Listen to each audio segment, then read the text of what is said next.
ඔබට දැනෙනවා නම් ඔබ මනුෂ්‍ය විසින් ප්‍රතික්ෂේප කරලා ඔබ මනුෂ්‍ය අප්‍රිය කරනවා, පිළිකුල් කරනවා, එපා කරනවා කියලා මේ වචනේ ඔබට ආශිර්වාදයක් වෙයි. ඒ ආකාරයට අද දවසේදී අපි බලන්න යනවා ඒ වගේ බයිබලයේ අප්‍රිය කරපු මිනිස්සෙක්ව දෙවියන් වහන්සේ කොහොමද උසස් කරේ ගෞරවයට පත් කළේ කියලා. ඉතින් මේ වචනේ සවන් දෙන්න ඔබගේ කලකිරීම ඔබ ඉවත් කරගන්න ඔබ අප්‍රිය කරනවා නම් ඔබ තුල බොහෝ දේවල් උන්වහන්සේ තබා තියෙනවා. දෙවියන් වහන්සේ ඔබගේ දුක බලනවා.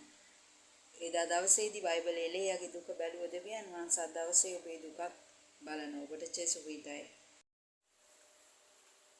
යේසුස් ක්‍රිස්තුස් වහන්සේගේ නාමයෙන් ඔබ සියලු දෙනාම ඉතාමත් ආදරයෙන් පිළිගන්නවා. අද දවසේදී මම කතා කරන්න කැමති ලේයාගේ දෙවියන් වහන්සේ කියන මාතෘකාව යටතේ.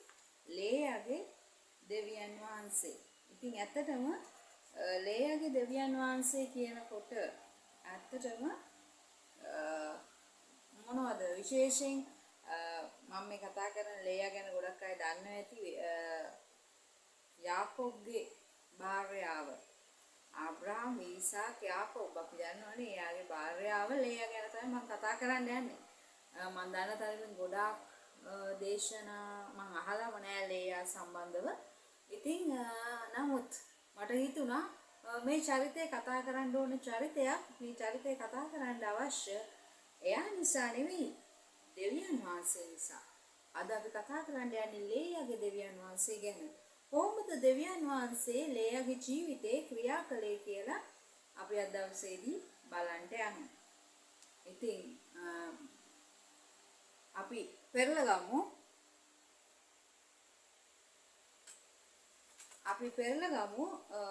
උප්පත්ති 29 වෙනි පරිච්ඡේදයේ 31 වෙනි පදයේ ඉඳන් පෙරලගෙන අපි බලන්න යනවා ලේයාගේ දෙවියන් වහන්සේ කොයි වගේද කියලා. උප්පත්ති 29 වෙනි පරිච්ඡේදයේ 31 වෙනි පදයේ ඉඳන් අපි බලන්න යනවා ලේයාගේ දෙවියන් වහන්සේ ගැන. ඉතින් බලන්න මීට කලින් තමයි ලේයා බයිබලේ කතා කරන්නේ. නමුත් අපි මෙතන ඉඳන් බලන්න යනවා. බලන්න මේ පසුබිම මම කියන්නම් 31 වෙනි පරිච්ඡේදයේ 29 වෙනි පරිච්ඡේදයේ 31 වෙනි පදය. ලේයා අප්‍රිය කරනු ලැබූ බව ස්වාමීන් වහන්සේ දැක ඈ ගර්භණී වෙන්න සැලසූසේක. නමුත් රාකේල් වඳව සිටියාය. දැන් මේ කතාව අපි දන්න වුණාට මම මේකට පසුබිම ගන්න නැවතත් මේ කතාව ටිකක් මතක් කරන්න. ඇත්තටම යාකෝබ් අයියාගේ තමන්ගේ තාත්තව රවට්ටලා අයියාගේ ආශිර්වාදය උදුරගත්තට පස්සේ ඒසව් හිතනවා යාකෝබ්ව මරන්න. මේ නිසා එයාගේ අම්මා රෙබේකා බය වෙලා කියනවා ඵලයන් මං ඉපදිච්ච රටට මගේ අයියා ගාවට ඵලයන් ලාබන් ගාවට ඵලයන් කියලා යාකෝබ්ව පිටත් කරලා යවනවා. ඉතින් බලන්න යාකෝබ්ව පිටත් කරලා යවුවට පස්සේ ඉතින් මොකද වෙන්නේ? යාකෝබ් වෙනවා ලාබන් ගාවට, ඒ කියන්නේ රෙබේකාගේ යාකෝබ්ගේ අම්මගේ අයියා ගාවට එනවා. එයාට දූරු දෙන්නෙක් හිටියා. වැඩිමහල් දියණිය තමයි මේ ලේයා කියන්නේ. බාලදී රාකේල් කියලා කියන්නේ සහෝදරියෝ දෙන්න. ඉතින් බලන්න මොනවද උනේ කියනවා නම් ඉතින් මේ රාකේලුයි ලේයයි සම්බන්ධ වෙලා ඉන්නකොට මොනවද උනේ කියනවා නම් ලේයා රූපවත් නැහැ. ඇගේ ඇසියුමැලි කියලා බයිබලයේ කියන. නමුත් රාකේල් රූපවත්ව හිටියා කියලා කියනවා. ඉතින් නේද? ලස්සන ගෑනු අයටනේ පිරිමි කැමති වෙන්නේ. ඒ නිසා මේ යාකෝබ්ගේ හිතත් ගියේ කාටද? රාකේල්ට. ලේයාට නෙමෙයි, අක්කට නෙවෙයි, නංගිට. ඉතින් කොහොම හරි ඉතින් අවුරුදු 7ක් මාමණ්ඩි ගාව මම වැඩ කරන්නම්, මට ඔයාගේ බාල දියණිය දෙන්න කියලා කියනවා. ලාබනුත් හරි වෙන කාටත් අන්‍ය පුරුෂයෙකුට දෙනවට වැඩිය උඹට දෙන එක මට හොඳයි, මගේ දියණියව කියලා එයා එකඟ වෙලා ඊට පස්සේ මොනවද කළේ? දෙන්න තීරණය කළා අවුරුදු 7ක් මංගා වැඩ කරන්න කියලා කියන. අවුරුදු 7 ඉවර වුණාන් පස්සේ ලාබන් මංගල උත්සවයක් ලෑස්ති කරලා රාත්‍රියේ රාකේල් වෙනුවට ලේයාව යාකෝබ් ගාවට යවනවා. ඒ සංස්කෘතිය අනුව උදේ තමයි දැනගන්නේ කවුද නෝනා කියලා. කවුරු යවුවත් දන්නේ නැහැ. ඉතින් විශ්වාසය මත තමයි විවාහවල් සිද්ධ වෙන්නේ ඇත්තේ. ඉතින් විශ්වාසය කඩකිරීමක් ලාබන්ගේ අතින් වුණා. ලාබන් සංස්කෘතික ආධිපත්‍ය ඉදිරියට දැම්මා. අපේ රටේ සිරිතක් නැහැ. වැඩිමාල් තැනැත්තිය විවාහ නොවී ඉන්නකොට බාල තැනැත්තිය දෙනේ හින්දා මෙයාගේ සතියව සම්පූර්ණ කරන්න මංගල උත්සවය සම්පූර්ණ කරන්න මං ඊට පස්සේ රාකෙල්වත් ඔයාට බඳලා දෙන්නම් කියලා කියනවා. ඉතින් මේ සිදුවීම නිසා තමයි ලේයා යාකෝබ්ගේ භාර්යාව බවට පත් වෙන්නේ. ඉතින් මේ ස්ථානයේ ලේයාගේ චරිතය ගැන ගුණාංග ගැන ලොකු විස්තරයක් බයිබලේ නැහැ. නමුත් තාතර බය නිසා මේකට එකඟ වුණාද කොහොමද කියලා එහෙම සාමාන්‍ය බයිබල් සංස්කෘතිය අනුව ගෙදර පියාගේ තීරණය තමයි තීරණේ. ඒ කාලේ පියාගේ තීරණේ පිට යන්නේ සාමාන්‍යයෙන්. ඉතින් ඒ නිසා ලේයා මේකට එකඟ වෙන්න ඇති. නමුත් කොහොමද කියලා හරි විස්තරයක් ඇත්තටම මම දන්නේ නැහැ. නමුත් බයිබලේ අපි අද කතා කරන්න යන්නේ ලේයාගේ දෙවියන් වහන්සේ ගැන. ඉතින් මම හිතනවා ඒ අටත් භාවය රාකෙල්ටයි ලේයටයි දෙන්නටම තියෙන්න ඇති. මොකද රාකෙලුත් දැනගෙන ඉන්නවා අනිවාර්යෙන් මං වෙනුවෙන් තමයි මේ මිනිස්සු අවුරුදු 7ක් වැඩ කරන්නේ කියලා. ඒ කාලේ සංස්කෘතිය අනුව පියා තමයි තීරණ ගන්නේ. ඒ තීරණ වලට පිටින් ලොකු පුතාලා හිටියත් ඒ පුතාලට දරුවෝ හිටියත් ඒගොල්ලෝ පිටින් යන්නේ නැහැ. ඉතින් ඒ නිගමනය අනුව මේක ලාබන්ගේ තීරණයට යටත් වීමක් කියලා අපිට හිතන්න පුළුවන්.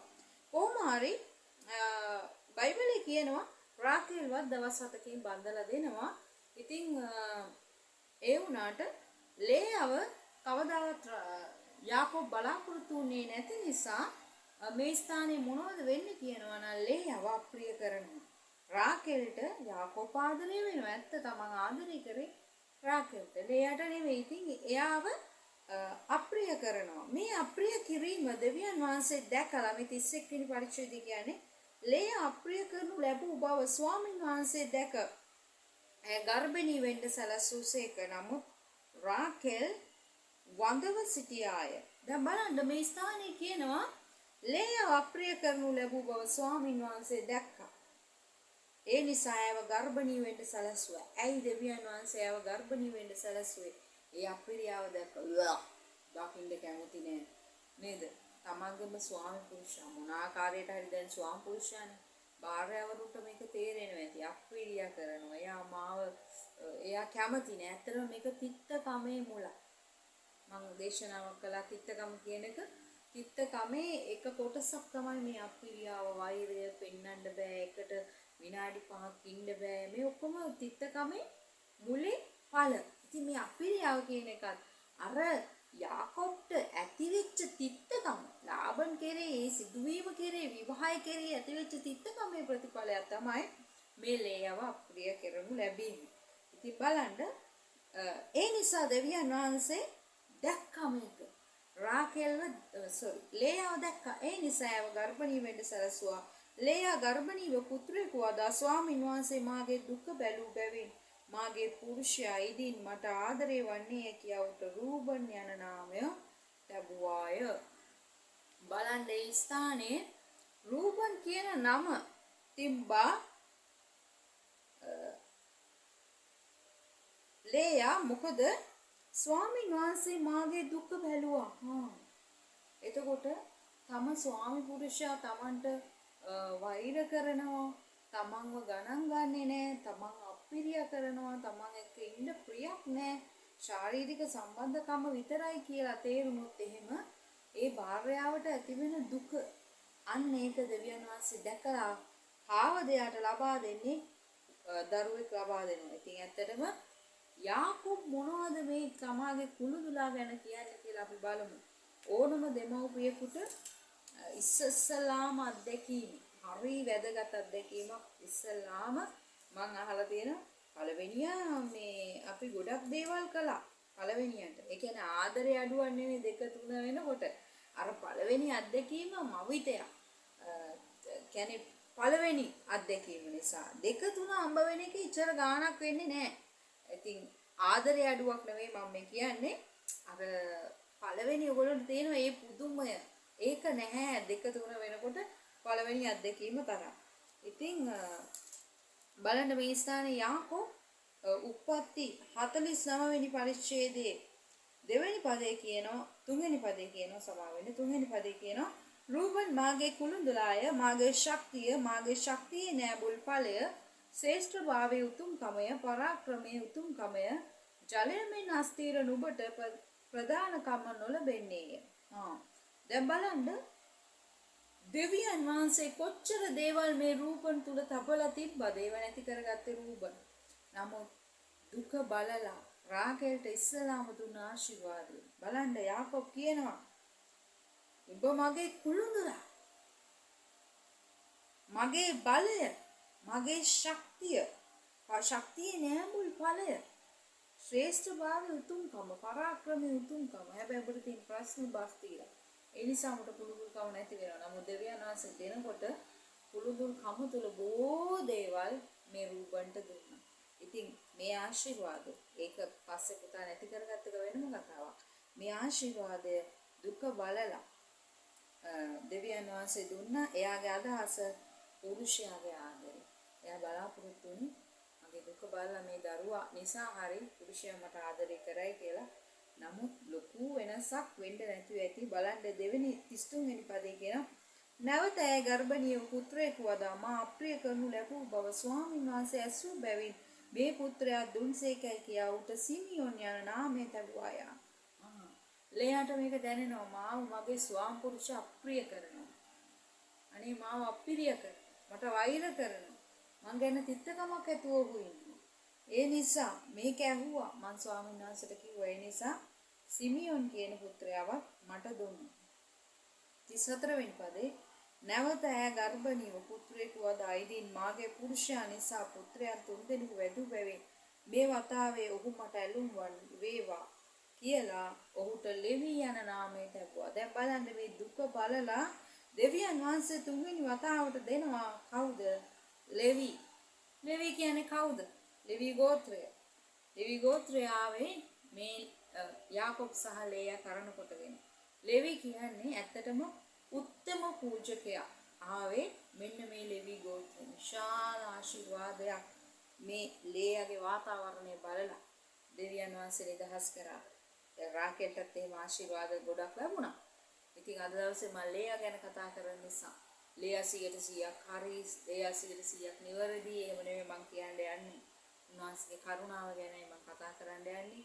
එක එක චරිත තුල දෙවියන් වහන්සේගේ කරුණාව කොහොමද ක්‍රියා කළේ කියලා අපි බයිබලේ කියවනකොට අපිට තේරුම් ගන්න පුළුවන්. ලෙවි කියන්නේ කවුද? උන්වහන්සේ පුදුම ආශිර්වාද මේ ලේයාට ලබා දුන්නා. ලෙවි කියන්නේ කවුද? උත්තම පූජකයා. උත්තම පූජකයා වෙන්න බෑ වෙන කිසිම වංශයකට පරම්පරාවකට කිසිම දරුවෙක්ට උත්තම පූජක තනතුර ගන්න බෑ. ඒකේ ලෙවිගේ පරම්පරාවෙන් විතරයි එන්නේ ආශිර්වාද. මේ ලේයා තුලින් එන්න දෙවියන් වහන්සේ ක්‍රියා කරා. මේ ස්ත්‍රියව පාවිච්චි කළා.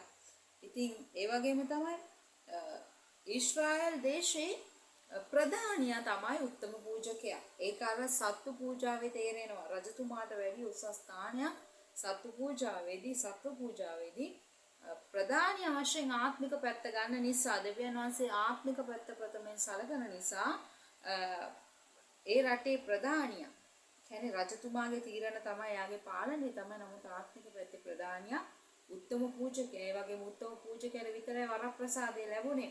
අවුරුද්දට වරක් අතිශුද්ධ ස්ථානයට ඇතුළු වෙනවා.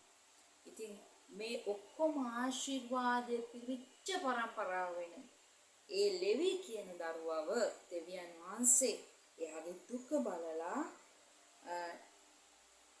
දෙවියන් වහන්සේ ලැබුවා. ඒ වගේම බලන්න 35 වෙනි පදේ ඈ නැවතද ගර්භණීව පුත්‍රයෙකු වදා මේ වතාවේ ස්වාමීන් වහන්සේට ප්‍රශංසා කරන්නේ මේ එබැවින් ඔහුට යූදා යන නම තැබුවේගෙන වැඳීම නැවතුනේ. බලන්න ඊගාවට යා කියනවා මේ පාර නම් මම ස්වාමීන් වහන්සේට ප්‍රශංසා කරනවා කියලා. යුදා කියන්නේ ප්‍රශංසාව කියන අර්ථය. යුදා කියලා නම තබනවා. ඔබ දන්නවද? යේසුස් වහන්සේ ආවේ මේ පොළපතින්.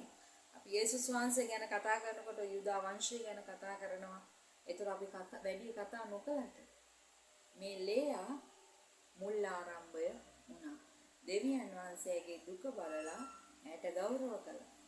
ඉතින් මේ දෙන්න අක්කයි නංගි හොඳට ගාගත්ත දෙන්නේ නේද? තරඟයට පොරට ආපු දෙන්න තුලම ඊර්ෂ්‍යාව ක්‍රියා කළා. ඉතින් නමුත් දෙවියන් වහන්සේගේ කරුණාව රාකේල් තුලයි ලේයා තුලයි ක්‍රියා කළා. බොහෝ දේවල් එයාට දුන්නා. ඉතින් බලන්න පූජක පරම්පරාව විතරක් නෙවෙයි රජ පරම්පරාවක් දෙවියන් වහන්සේ එන්න තීරණය කළේ මේ ලේයා තුලින්. අපේ යේසුස් වහන්සේ ආවේ මේ ලේයාගේ යුදා වංශයෙන්. එතකොට යුදා වංශය ගැන මොනවද මේ යාකෝබ් කියන්නේ කියනවා නම් අපි බලමු උත්පත්ති 49 වෙනි පරිච්ඡේදයම 49 වෙනි පරිච්ඡේදේ යාකෝබ් ආශිර්වාද කරනකොට 49:10 ශිලෝ එනත් එක් යුදා කෙරෙන් ජයකොන්තේවත් ඔහුගේ පාද අතරින් ආණ්ඩුකාරයාගේ සැරයටියවත් පහනවන්නේ මනුෂ්‍ය වර්ගයාගේ කීකරුකම ඔහුට වන්නේ. මේ ශිලෝ කියන්නේ ශාලෝම් කියන්නේ සමාදානයේ ශිලෝ කියන්නේ සමාදානයේ නැමැති පුද්ගලයා. මේ සමාදානයේ නැමැති පුද්ගලයා ඒ කියන්නේ යේසුස් වහන්සේ පාලනය කරන්න එනතෙක් එයා කෙරෙන් රාජකමක් වෙන්නේ නැහැ. එතකොට ඊශ්‍රායල් පුත්‍රයෝ දැනගත්තා ස්ථීර රජවරු වෙන්න යන්නේ රජකම එන්න යන්නේ මෙන්න මේ යුදා කෙරෙන් තමයි කියලා ඒ අය දැනගත්තා. ඉතින් බලන්න යේසුස් වහන්සේ ආවේ මේ යුදා වංශයෙන් දෙවියන් වහන්සේ රජකම දුන්නේ මේ යුදා වංශයට. ඒ නිසා නිත්‍යානුකූලව රජුන්ගේ රජ විදියට උන්වහන්සේ පොළොව පාලනය කරන්න යුදා වංශය නියෝජනය කරමින් අනාගතේ මේ පොළොවට එන්න යනවා. උන්වහන්සේ හැමදේම නීත්‍යානුකූලව කළා. ඒ නිසා යුදා වංශයෙන් ආවා. ඉතින් බලන්න මේ ආශිර්වාදයත් මේ ලේයා කියන ස්ත්‍රියට දෙවියන් වහන්සේ දුන්නා. ඉතින් බයිබලේ පැහැදිලිව කියනවා රාකේල් ලේයාට ඊර්ෂ්‍යා කළා. ඒ වගේම ලේයාගේ කතාවල් බලනකොට ඇයත් රාකේල්ට ඊර්ෂ්‍යා කරා. අපි බලමු ලේයා ගැන අද දවසේදී ලේයාගේ දෙවියන් වහන්සේ අධ්‍යයනය කරනකොට ලේයාගේ ගුණාංග උප්පත්ති 30 වෙනි පරිච්ඡේදයේ 15 වෙනි පදේ නුඹ මාගේ පුරුෂයා පැහැරගත්වා මදිවට මාගේ පුත්‍රයාගේ දූදන්ගෙට ගන්න හදනවාදයි කීවේය. බලන්න ලේයාගේ හදවතේ තිබ්බේ මගේ මහත්යව පැහැරගත්තා මේ මගේ නංගි කියලා. එතකොට වේදනාව දුක ඉරිෂියාව කනස්සල්ල ගොඩ පිරිච්ච ජීවිතයක් තමයි මේ ලේයාගේ ජීවිතය. ඉතින් ඇත්තටම අපි මේ සිදුවීම කතා කරලා බලනකොට මේ දූදන්ගෙට සිදුවීම රාකේල්ගේ අතේ තමයි තීරණය තිබ්බේ. එහෙනම් රාකේල් එක්ක තමයි යාකෝබ් ගොඩක් ජීවත් වුනේ. ඒගොල්ලන්ට කූඩාරම් තිබ්බා. ලේයාගේ කූඩාරම වෙනවා, රාකේල්ගේ කූඩාරම වෙනවා. ඊගාවට උපභාර්යාවන් දෙදෙනාගේ කූඩාරම් දෙක වෙනම, ඒ වගේ කූඩාරම් වෙන වෙනම තිබ්බා. ඉතින් එතකොට මේ ස්ථානේ එතකොට අපිට තේරුම් ගන්න පුළුවන් යාකෝබ් ගොඩක් වෙලාවට රාකේල්ගේ හඬට මේ දූදම් වෙලි සිදුවීම අපි බලනකොට රාකේල්ගේ හඬට අහුම්කම් දීලා තියෙනවා. ඉතින් බලන්න ඒ වගේම තමයි ළමයි 4 දෙනෙක්ගෙන් ලේයා නැමතුනේ නැහැ. දෙවියන් වහන්සේ ආශිර්වාද කළා. බලන්න ඒ ස්ථානයේ 30 වෙනි පරිච්ඡේදයේ 18 වෙනි පදේ මාගේ දාසේ මාගේ පුරුෂයාට මා විසින් දුන්නේ දෙවියන් වහන්සේ මාගේ කුලී මට දුන්සේක කියා ලේයා ඇයට ඉස්සාකර යන නාමය තැබීය. බලන්න 5 වෙනි දරුවත් එයා බිහි කරනවා. 6 ලේයා නැවත ගර්භණීව යාකෝබ් නිසා 6 වෙනි පුත්‍රයෙක් වැදුවා. එයා දෙවියන් වහන්සේ උතුම් දායාදයක් මට දී තිබේ මාගේ පුරුෂයා නිසා මා පුත්‍රයන් සදෙනෙකු වැදූ බැවින් මාගේ ඔහු මා සමග වන්නේ කියා ඌට සාබුලෝන් යන නාමය වසන්නේ කියා සාබුලෝන් යන නාමය තැබුවේ. බලන්න ඒ ස්ථානේ ලේයාට අවශ්‍ය වුණා තමගේ ස්වාම පුරුෂයාගේ ආදරේ රැකවරණේ මාත් එක්ක ඉන්නවා මාත් එක්ක වාසය කරනවා කියන ආසාව ඇයට හම්බ වුණා. ඉතින් දෙවියන් වහන්සේ ඇයට දියණියෙකුත් දුන්නා, ආශිර්වාද කළා. ඉන්පසු ඇය පුත්‍රයෙකු වදා ඇයට දීනා යන නාමය තැබුවා දෙවියන් වහන්සේ. ඊට පස්සේ රාකේල්ට ඒ ස්ථානේ ළමෙක් හම්බ යෝසෙෆ් හම්බ වෙන එක ගැන කතා කරනවා. ඉතින් බලන්න ඇත්තටම අප්‍රිය කරනු ලැබූ වේදනාවටපත් වූ තැලිච්ච පොඩි වෙච්ච මේ ලේයාට දෙවියන් වහන්සේ බොහෝ දේවල් බොහෝ ආශිර්වාද ලබා දුන්නා. විශේෂ කාරණේ පූජක වංශය ආවේ මේ ලේයා තුලින්. ඒ වගේම තමයි මේ ලේයා තුලින් ආවා රජ පරම්පරාව අපේ යේසුස් වහන්සේ ආවේ මේ ලේයාගේ යුදා දරුවා තුලින්. ඉතින් බලන්න ඒ වගේම තමයි විශේෂ කාරණයක් මම ඔබට කියන්න කැමති. දෙවියන් වහන්සේ බොහෝ වෙලාවට මිනිය, ඒ කියන්නේ මරණය, තැන්පත් වීම මිනිස්යාට දෙනවා. මේ තැන්පත් වීම දෙන්නේ දෙවියන් වහන්සේ. මරණයෙන් පස්සේ බයිබලයේ බැලුවා නම් ගෞරවණීය තැන්පත් වීම, වල දැමීම, අපි කියමුකෝ තේරෙන විදිහට වල දැමීම, ඒ කියන්නේ අවසාන කටයුතු ගෞරවයෙන් මේ ශරීරයට ගෞරවය ලබා දෙන්නේ දෙවියන් වහන්සේ. බයිබලේ නීච විදියට මැරිච්ච අයත් ඉන්නවා. අපි ගත්තොත් එහෙම යෂබෙල්ගේ ස්වාමි පුරුෂයා ආහාබ් නීච විදියට මැරුණා. සමහර වෙලාවට ලේ පාරේ වැක්කිරිලා රජ කෙනෙක්ට තියෙන ගෞරවය නැතුව බල්ලෝ ඒව ලෙව කාලා ඒ විදිහට දෙවියන් වහන්සේ ශරීරයට ගෞරවය දීම බොහෝසෙන් සැලකුවා කියලා අපිට මේ බයිබලයේ බලනකොට තේරුම් ගන්න පුළුවන්. ඉතින් අනේ ඕක මැරිච්ච මලකුණනේ. ඔව්. අපි ස්වර්ගයට යනවා. නමුත් ගෞරවාන්විතව ඒ තැන්පත් වීම ලැබෙන්නේ ස්වාමීන් වහන්සේගෙන්. ඔබ බයිබලයේ හොඳට අධ්‍යයනය කරලා බැලුවොත් එimhe දෙවියන් වහන්සේට විරුද්ධකම් කළා වූ, දුෂ්ටකම් කළා වූ මිනිස්සු. ඔබ බැලුවා නම් එහෙම සාවුල්ගේ අවසානය. ඔහුගේ තැන්පත් කිරීම කොහොමද කියලා බලන්න. ගෞරවාන්විත තැන්පත් කිරීම එන්නේ ස්වාමීන් වහන්සේගෙන්. ඉතින් ඒ තැන්පත් කිරීමේ ආශිර්වාදයක් මේ ලේයට දෙවියන් වහන්සේ දුන්නා. අපි බලමු උප්පත්ති 49 වෙනි පරිච්ඡේදයේ 29 වෙනි පදේ ඉඳලා. ඔහු ඔවුන්ට අණ කරමින් මේ අවසානයේ යාකෝබ් මැරෙන්න අවසානයේ කිව්ව වචන ටික ඔහු ඔවුන්ට අණ කරමින් මම මාගේ සෙනඟට එකතු වන්නෙමි.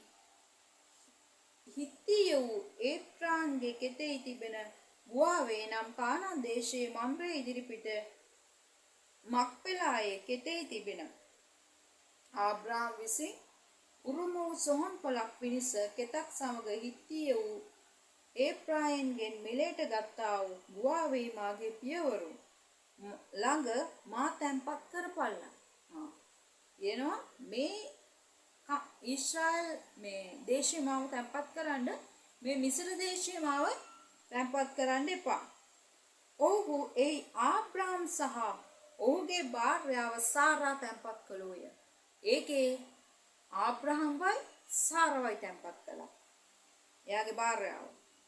එහි ඔහු ඒ ඊසාක් සහ ඔහුගේ භාර්යාව රෙබේකා තැන්පත් කළෝය. බලන්න ඒ ස්ථානයේ කියනවා ඊසාක්ව තැන්පත් කළේ මගේ තාත්තා, ඊසාක්ව තැන්පත් කළේ මගේ අම්මා, රෙබේකාව තැන්පත් කළේ මේ ස්ථානයේ. එහි මමද ලේයා තැන්පත් කළෙමි. ඇත්තටම රාකේල් තැන්පත් කළේ වෙන ස්ථානයක. දෙවියන් වහන්සේ ගෞරවය දුන්නා. ලේයාව තැන්පත් කළේ මේ පෙළපතින් භාර්යාව ස්වාම පුරුෂයෙකුට තැන්පත් කරන මෙන්න මේ සොහොන් පොලේ මම ලේයා තැන්පත් කළෙමි. ඒ නිසා උඹලා මාව එතන අනිවාර්යයෙන් තැන්පත් කරන්න ඕනේ. මගේ පරම්පරාවේ උරුමය විදියට මාව එතන උඹලා තැන්පත් කරපල්ලා. ඒ උරුමයේ ආශිර්වාදය දෙවියන් වහන්සේ බොහොමින් බයිබලයේ කියවලා බැලුවොත් ඒ අවසාන මල්ලමිණියට දෙන ගෞරවය, ශරීරයට දෙන ගෞරවය, උන්වහන්සේ ගෞරවාන්විතව උන්වහන්සේ අනුව බය භක්තියෙන් ගියා වූ මිනිසයන්ට දුන්නා. ඒ වගේම උන්වහන්සේට අකිකරු වෙමින් උන්වහන්සේට වංචා කරපු මිනිසයන් තුලින් ඒක නැති වුණා. ඊශ්‍රායල් ජාතිය වුණා, රජෙක් වුණා. නමුත් ඒ ගෞරවය දෙවියන් වහන්සේ මේ ලේයට ලබා දුන්නා. ඒකේ දෙවියන් වහන්සේගේ මිනිසෙකුට ඒක දෙන්න බෑ. අවසානයේ වෙනකොට යාකෝබ් මේක තේරුම් ගන්න ඇති. රාකේල්ට මේ අවස්ථාව හම්බ වුණේ නැහැ. ඉතින් ඒක මම වැරද්දක් විදියට දකින්නේ නැහැ.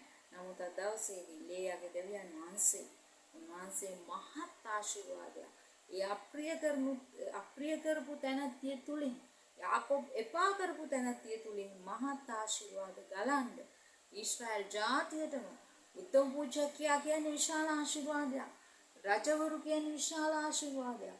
ඒ ආකාරයේ විශාල ආශිර්වාද ගලන්න දෙවියන් වහන්සේ සැලසුවා.